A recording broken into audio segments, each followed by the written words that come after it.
ভাবনা চিন্তাকে সামনে থেকে জুড়ে দিয়েছি। তো মূল বিষয় হচ্ছে চারটি, এটাকে তোমাদেরকে বলবো আমার সাথে একটু উচ্চারণ করতে। তালিবুল ইলমি ওয়াল আমালি ওয়াল খুলুকি ওয়াল ফিকরি। কটা শব্দ আছে এর ভিতরে? কি কি?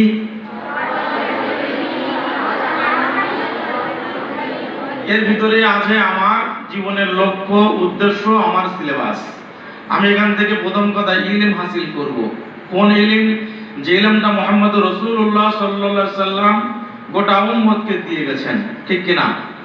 বিস্তারিত ব্যাখ্যা তোমাদের যারা শিক্ষক রয়েছেন, শিক্ষিকা রয়েছেন, তাদের কাছ থেকে শুনবে, আজীবন শুনতে থাকবে।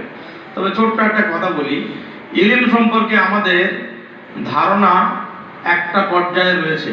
মাওলানা আবু তাহের মেজবাহ সাহেব হুজুর তিনি একটা জায়গায় লিখেছেন অত্যন্ত মূল্যবান কথা। সেটা হলো এই যে কিতাবের পাতা থেকে আমরা যেটা পাই সেটা ইলম নয়, সেটা হচ্ছে মালুমাত, যেটাকে বাংলায় বলে তথ্য জ্ঞান, ইংরেজিতে যদি বলি ইনফরমেশন, তথ্য জ্ঞান। বই পড়ে অনেক অমুসলিম অনেক জ্ঞান অর্জন করতে পারে। পৃথিবীতে বহু অমুসলিম পণ্ডিত রয়েছেন যারা ইসলাম সম্পর্কে অনেক বড় মাপে পড়াশোনা করেছেন। তোমরা যখন বড় হবে তখন দেখবে, আমি যখন দারুল দেওবন্দে পড়তাম, মুফতি সাইদ আহমদ পাওয়ানপুরি হুজুর রহমতুল্লাহ আলাইহি তিনি এই কথাটা তার ইলমি খুতবাতের মধ্যে লিখেছেন যে ফিনসিং বলে একজন ইহুদি, এত বড় পণ্ডিত, যে ইহুদিদেরকে আমরা শত্রু ভাবি ওটা তো একটা দিক, কিন্তু তাদের যে আবার জ্ঞানের পিপাসাও রয়েছে সেটাও আরেকটা দিক। তিনি আরবিতে একটা বই লিখেছেন আল মুআজামুল মুফাহারাস। গোটা বইটার নাম অনেকটা বড়। বসিরহাট আমিনিয়া দারুস নিজামী যে মাদ্রাসার কুতুবখানা রয়েছে ওখানে আমি একবার এই কিতাবটা দেখেছিলাম, প্রায় 10-12টার মতো অনেক বড় ভলিউমের কিতাব। এই কিতাবের মধ্যে যেটা রয়েছে, গোটা হাদিস শাস্ত্রের ভিতরে যত শব্দ ব্যবহৃত হয়েছে, কোন শব্দ কত জায়গায় কি অর্থে ব্যবহার হয়েছে, সেগুলো ভিনসিং মহাশয় কিন্তু আরবিতে লিখে দিয়েছেন।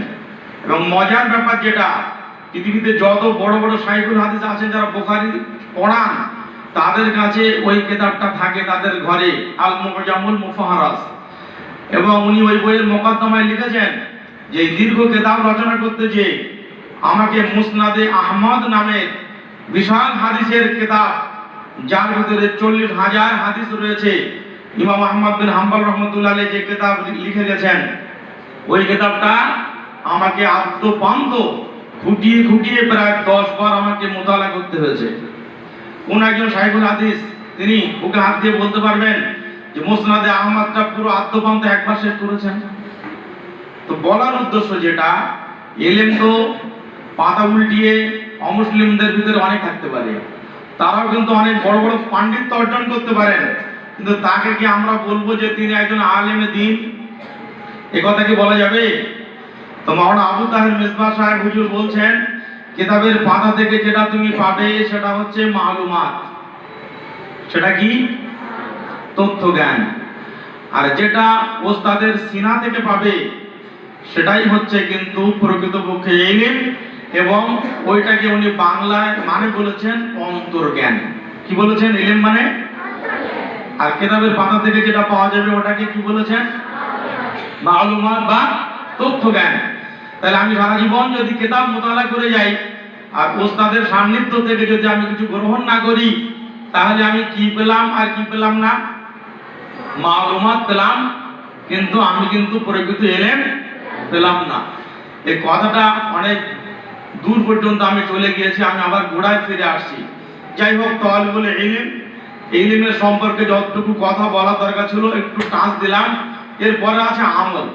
তো আমল তো বলার কিছু নেই, আমরা প্রকৃতপক্ষে এখানে যে ইলমটা হাসিল করব সেটার উপরে ইনশাআল্লাহ আমলের নিয়েতেই হাসিল করব, ঠিক কিনা? তোমরা যে সুন্দরভাবে বসে আছো একটা আমলের পরিবেশের ভিতরে, এইটাই কিন্তু প্রকৃতপক্ষে প্রয়োজন। এটা দেখে কিন্তু আমার জান জুড়িয়ে গেছে। 3 নম্বর হচ্ছে ওয়াল খুলুকি। আখলাক বা চরিত্র কাকে বলে এটা আমরা অনেকে জানি না। যদি জিজ্ঞাসা করা হয় তোমাদেরকে যে মাদ্রাসায় ভর্তি হয়েছে কেন, তো অনেকগুলো উত্তরের ভিতরে এই উত্তরটাও আছে যে আমি ভালো চরিত্রবতী হব, ঠিক কিনা? তো এই চরিত্র জিনিসটা, যেটাকে আমরা বলি আখলাক, খুলুকের বহুবচন, তো এটা কি আসলে? ক্যারেক্টার জিনিসটা কি? দেখে না, শোকে না, মাকে না, পরে কোন জায়গাটায় থাকে? আমি যেহেতু শিক্ষকতা করি, এখানে অনেকে বসে আছেন যারা ক্লাসে বসার সুযোগ পেয়েছিলেন, খুব ভালো লাগছে আজকে আমার। তো আখলাক জিনিসটা যে কি, এটা আমরা অনেকেই জানি না। তোমরা কেউ বলতে পারবে যে আখলাক জিনিসটা কি? মাওলানা তাকি উসমানী সাহেব বিশ্ববরণ্য একজন আলেম, তিনি আখলাকের সংজ্ঞা দিয়েছেন। তিনি লিখছেন যে আখলাক বা চরিত্র হলো অন্তরের এমন একটি অবস্থা যেটা অন্তরে থাকলে পরে সমস্ত অঙ্গ প্রত্যঙ্গ সংযত আচরণ করে। আবারও বলছি বাক্যটা, চরিত্র বলা হয় অন্তরের এমন এক অবস্থাকে যেটা অন্তরে থাকলে পরে সমস্ত অঙ্গ প্রত্যঙ্গ সংযত আচরণ করে। এটা তোমরা মুখস্থ করে রাখবে, কাজে দেবে ইনশাআল্লাহ। এই যে চুপচাপ তোমরা বসে আছো, তোমরা কি হাতে শক্তি নেই, পায়ে শক্তি নেই, মুখে কি শক্তি নেই? সব তো ছিল, তারপরেও চুপ আছো কেন? এখানে এমন কিছু কথা হচ্ছে, সব অঙ্গ প্রত্যঙ্গগুলোকে এখন সংযত রাখতে হবে। ভিতরের যে একটা অনুভূতি তোমাদের কাজ করছে, সেই অনুভূতি তোমাদের অঙ্গ প্রত্যঙ্গগুলোকে সব কন্ট্রোল করে দিয়েছে, সব নিয়ন্ত্রণ করে দিয়েছে, ঠিক কিনা? এরকম ভাবে যখন আমরা বড়দের কোনো কথা শুনি, বড়দের মজলিসে যাই, আমাদের অঙ্গ প্রত্যঙ্গ চুপ থাকে, তার মূল কারণ হচ্ছে ভিতরে সেই অনুভূতি। যার ভিতরে সেই অনুভূতি কাজ করে না, সে কিন্তু অঙ্গ প্রত্যঙ্গকে সংযত রাখতে পারে না। ছোট্ট একটা ঘটনা বলি, ঘটনাটা শুনলে তোমাদের একটু হাসি লাগবে, কিন্তু শিক্ষা রয়েছে এর ভিতরে। কারণ আবু তাহের মেজবাহ সাহেব শিক্ষকতা করেছিলেন ঢাকার একটা মাদ্রাসায়, তার নাম হচ্ছে মাদ্রাসা নুরিয়া। ওখানে প্রায় 25 বছর উনি শিক্ষকতা করেছেন। সেই জামানার ওনার হাতে তৈরি ছাত্র মাওলানা নাসিম আরাফাত সাহেব, ওনার লেখা বই তোমরা বড় হয়ে পড়বে। আরবিতে বই আছে, ইংরেজিতে বই আছে, বাংলাতে বই আছে। বাংলা বইয়ের নামটা বলছি বাংলার হিরেমতি পান্না। আমার এই ব্যাগের ভিতরে দুটো খণ্ড আছে, মোট 10টা খণ্ডকে দিয়েছে। বাংলার হিরেমতি পান্না।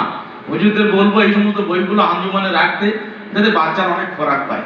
তো যাই হোক, মাওলানা আবু তাহের মেজবাহ সাহেব উনি যখন নুরিয়া মাদ্রাসায় পড়াচ্ছেন, ক্লাসে আব্দুর রশিদ বলে একটা ছাত্র পড়তে পড়তে অটোমেটিক অন্য মনস্ক হয়ে গিয়েছে।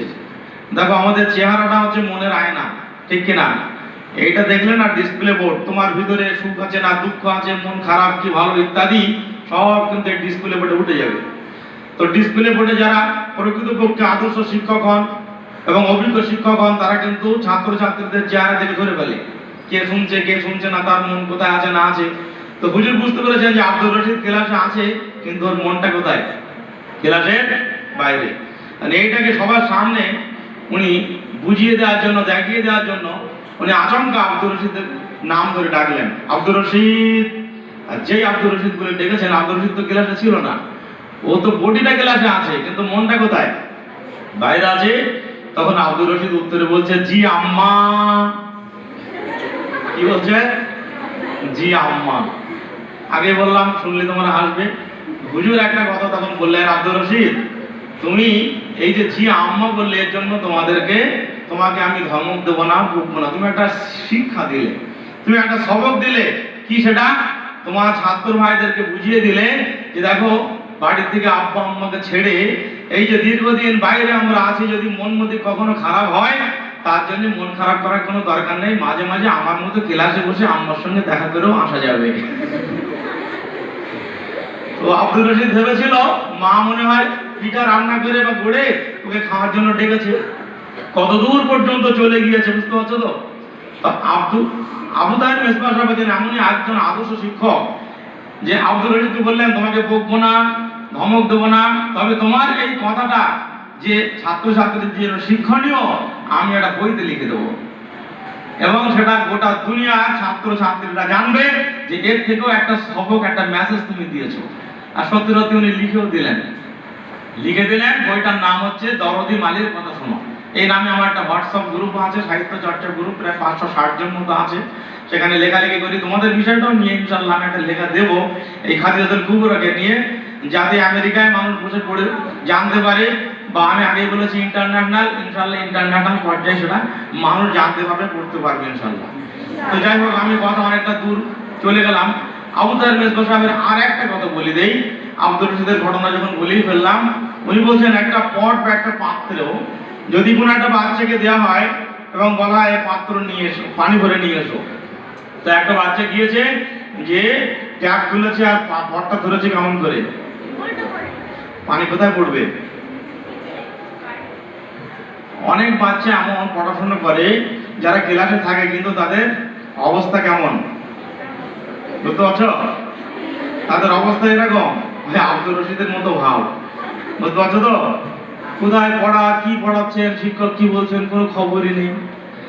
আর একটা ছাত্র থাকে, এই কাজ করে দিয়েছে, ঠিক আছে, পানি অর্ধেক ভিতরে পড়ছে আর অর্ধেক বাইরে, বুঝতে পারছো তো? অর্ধেক মন ক্লাসে, অর্ধেক মন বাইরে।